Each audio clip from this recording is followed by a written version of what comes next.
जय हिंद दोस्तों मेरे पास ऐसे बहुत सारे सवाल आते हैं जिसमें लोग कहते हैं कि कुछ लोग उनको धमकियां दे रहे हैं, उनको गालियां दे रहे हैं फ़ोन पे या घटना स्थल पे, या फिर अभद्र भाषा का प्रयोग कर रहे हैं, धमकियां दे रहे हैं। तो ऐसी परिस्थिति में क्या करना चाहिए?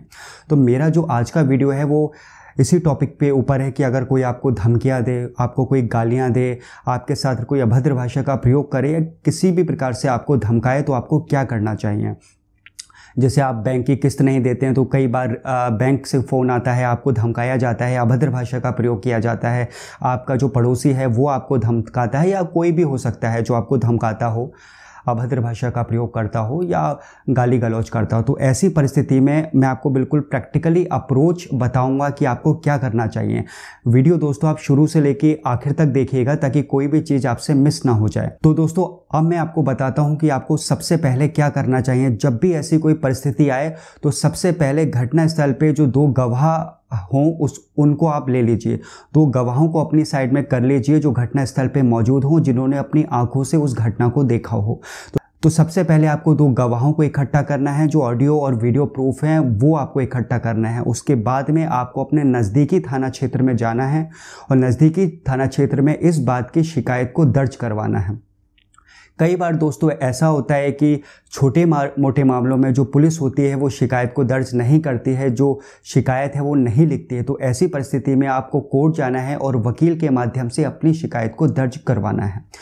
तो सबसे पहले आपका काम हो गया दो गवाहों को इकट्ठा करना, ऑडियो वीडियो रिकॉर्डिंग जो आपके पास में मौजूद है वो लेना और नज़दीकी थाना क्षेत्र में जाके अपनी शिकायत को दर्ज करवाना। थाना अगर शिकायत ना लिखे तो कोर्ट में जाके वकील के माध्यम से अपनी शिकायत को दर्ज करवाना। तो सबसे पहले आपको ये काम करना है। और इसमें कौन सी धाराएं आप उस व्यक्ति के ऊपर लगवा सकते हैं कि जिससे उसकी अकल ठिकाने आ जाएगी और वो आपको परेशान करने के बारे में, धमकी या गाली गलौज के बारे में कभी सोचेगा भी नहीं। दोस्तों 3 धाराओं का प्रयोग किया जाता है। सबसे पहली धारा है जो आईपीसी की है, धारा 294। दूसरी जो धारा है वो है आईपीसी का जो सेक्शन है 504, धारा 504। और तीसरा जो सेक्शन होता है वो होता है आईपीसी का धारा 506, 506। तो ये 3 धाराएं हैं जिन धाराओं के अंतर्गत आप उस व्यक्ति के ऊपर मुकदमा दर्ज करवा सकते हैं, शिकायत लिखवा सकते हैं। दोस्तों ये जो धाराएं होती हैं, जैसे धारा 294 है, इसके अंदर 3 महीने तक की सज़ा का प्रावधान है और जुर्माना भी लग सकता है या फिर दोनों लग सकते हैं। ये न्यायालय के ऊपर डिपेंड करता है।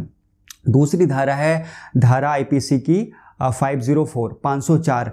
इस धारा के अंतर्गत अधिकतम जो सज़ा है वो 2 वर्ष की हो सकती है, या जुर्माना हो सकता है, या फिर दोनों ही हो सकते हैं। तीसरी धारा है 506। 506 में भी 2 वर्ष से लेकर तक 7 वर्ष तक की सज़ा, जुर्माना या दोनों ही हो सकते हैं।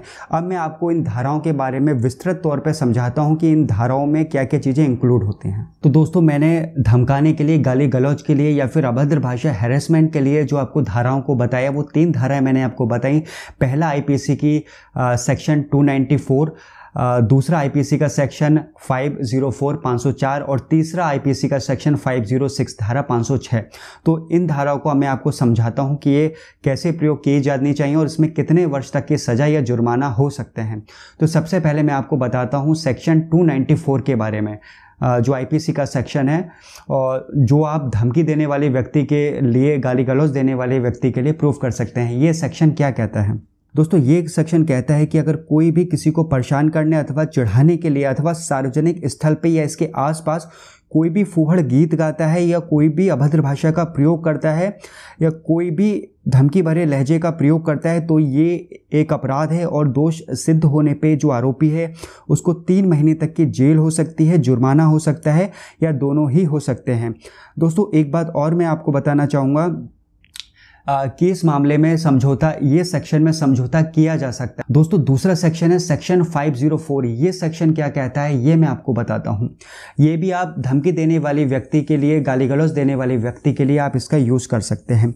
ये सेक्शन कहता है कि जब भी कोई व्यक्ति किसी को उकसाने के इरादे से जानबूझकर अपमानित करे, गाली गलौज करे, यह जानते हुए उस व्यक्ति को उकसाए कि वो उकसावे में जो है वो अगर आ जाए तो लोक शांति भंग हो सकती है, नए अपराध को जन्म दे सकती है।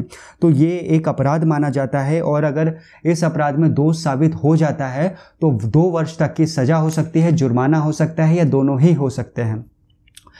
तो ये सेक्शन भी आप प्रयोग कर सकते हैं। तीसरा सेक्शन दोस्तों आता है सेक्शन आईपीसी का 506। इस सेक्शन में क्या होता है दोस्तों, ये सेक्शन में वही चीज़ है कि अगर कोई आपको उकसाता है और आप उस उकसावे में आकर कोई आपको इस तरीके से उकसाता है, गाली गलौज करता है, आपको आपका अपमान करता है, आपके साथ अभद्र भाषा का प्रयोग करता है, ये जानते हुए भी कि आप उकसावे में आ सकते हैं और कोई अपराध कर सकते हैं, किसी अपराध को जन्म देते हैं, तो ये भी सेक्शन 506 में आएगा।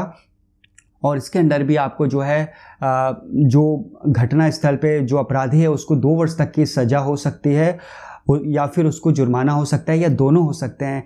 इसमें एक चीज़ मैं और ऐड करना चाहूँगा दोस्तों, कोई भी व्यक्ति अगर आपको बड़ी धमकी देता है, बड़ी धमकी का मतलब कोई भी ऐसा ऑफेंस, जैसे कि अगर वो आपको धमकी जान से मारने की धमकी दे रहा है, बलात्कार करने की धमकी दे रहा है, जलाने की धमकी दे रहा है, आपके घर को जलाने की धमकी दे रहा है, तो ये बहुत बड़ा अपराध माना जाता है।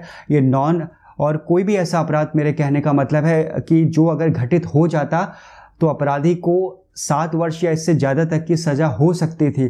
तो कोई व्यक्ति अगर ऐसी धमकी दे रहा है तो ऐसी परिस्थिति में जो धमकी देने वाला व्यक्ति है उसको 7 साल तक की जेल हो सकती है, जुर्माना हो सकता है या दोनों हो सकते हैं। तो इन 3 सेक्शन के बारे में मैंने आपको बताया। सेक्शन 294 के बारे में मैंने आपको बताया, सेक्शन 504 और सेक्शन 506 के बारे में मैंने आपको बताया कि किस प्रकार से आप उस व्यक्ति को सज़ा दिलवा सकते हैं।